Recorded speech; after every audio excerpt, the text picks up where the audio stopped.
Hello and welcome to today's video. Today I am taking a look at this. This is the Everyday Notebook from Galen Leather.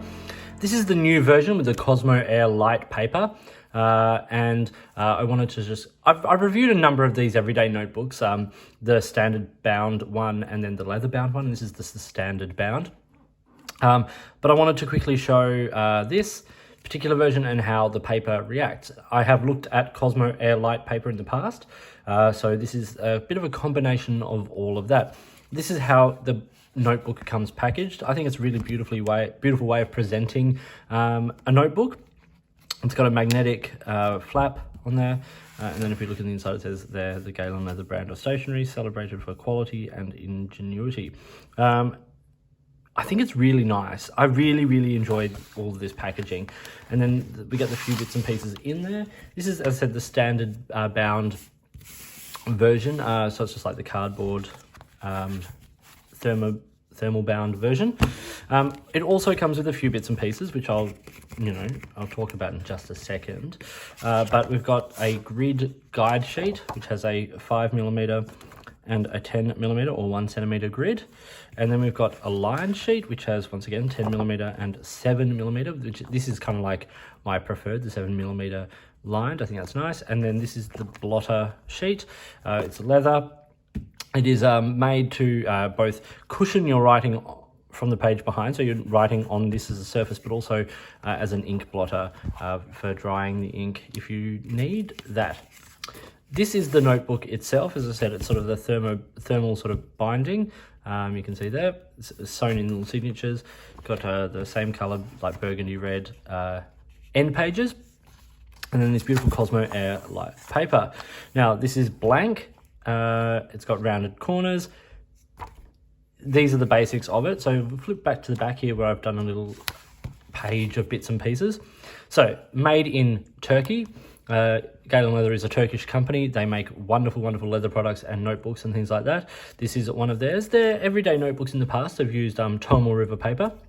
So using this Cosmo Air Light paper, Cosmo Air Light paper, 75 GSM, is relatively new for them, and I think it's a really great move, especially with Tomo River potentially having some issues in production. I know these things are all being resolved, but it may not be the same as we are used to.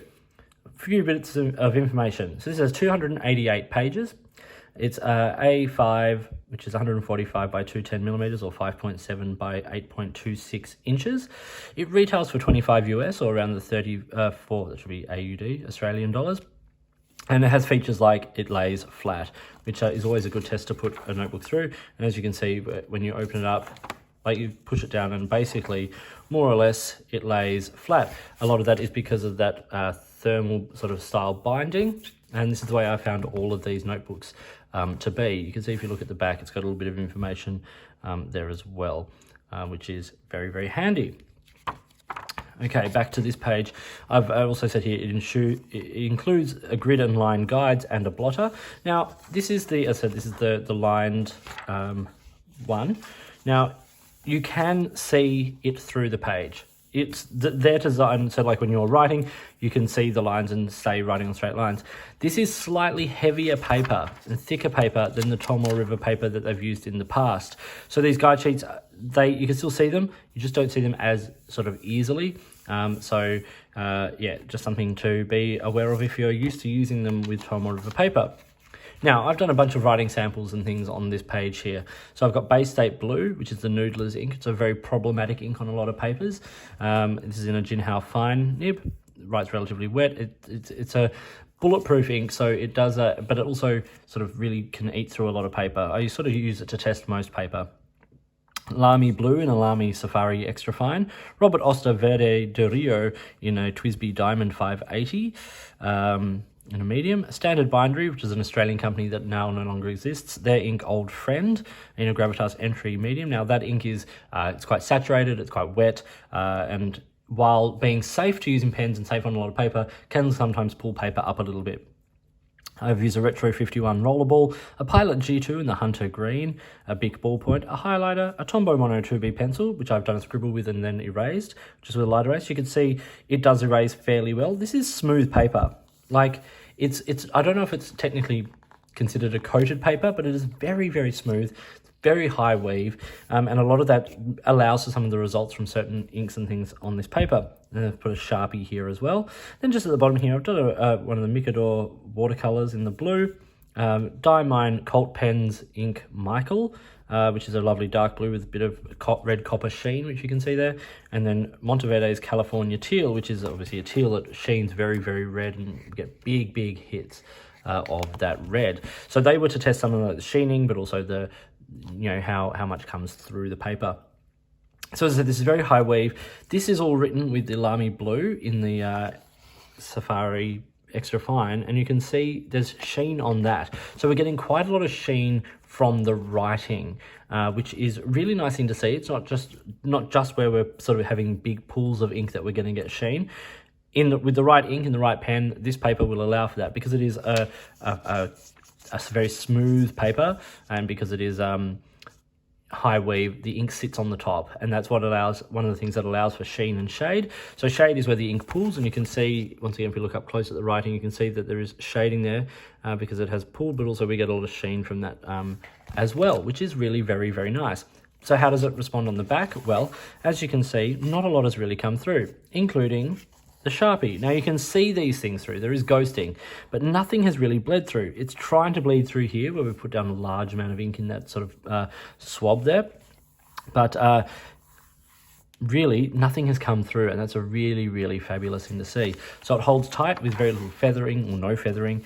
It's a very, very nice paper, and so at 75 GSM, once again, a great example of you don't need high GSM paper for it to be fountain pen friendly. It's not about the thickness or the heaviness of the paper. It's about the weave. And this is some of this very, very beautiful fine Japanese paper does that very, very nicely. A couple of things I will say is that erasing, you do get most of it sort of gone, but it sort of, it's not I don't love this as paper for pencils. Same with the watercolor. It kind of dried in a slightly kind of like, patchy kind of way, whereas the ink has, you know, shown lovely capacity there because of this paper. So yes, this is the Cosmo Air Light paper in the Galen Leather Everyday Notebook. I think it's a really, really nice notebook. I enjoy these. These work beautifully in the Galen Leather covers, like the A5 folio, or the in this particular size, of course, the A5 leather notebook or planner covers. They're durable. These covers are strong. They're resilient.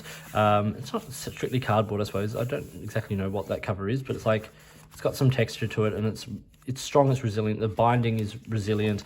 It's all stitched and then glued, and it's lots of pages. It's got lots of you know, it's got a lot going for it, and at this price point, I think it's a very, very nice book. It does cost a little bit more. I don't know if they make the Cosmo Air ones off the top of my head with the leather covers, but the leather covers for the Tomoe River notebooks are a little bit more expensive. But yes, this is a beautiful, beautiful notebook using paper that I think is going to be a bit of a player coming up over the next few years, as Tomoe River really sort of sorts itself out. So thank you for watching, and a big thank you to Galen Leather for sending this notebook out for review, to show this paper, to show the quality of the notebook. Beautifully bound, beautifully made, good price, company that is really, you know, lovely to deal with, great customer service. And they're doing it all for the right reasons, which I really enjoy. These are people who are very, very into stationery and high quality stuff, and they make sure that the products they produce echo that. So thank you for watching. Please like and subscribe, hit the notifications button, all those kinds of things. Get in touch if there are products you'd like me to look at. If there's a way you'd like to support the channel, I would love to hear from you. In the meantime, enjoy your notebooks, enjoy writing, and I'll talk to you soon.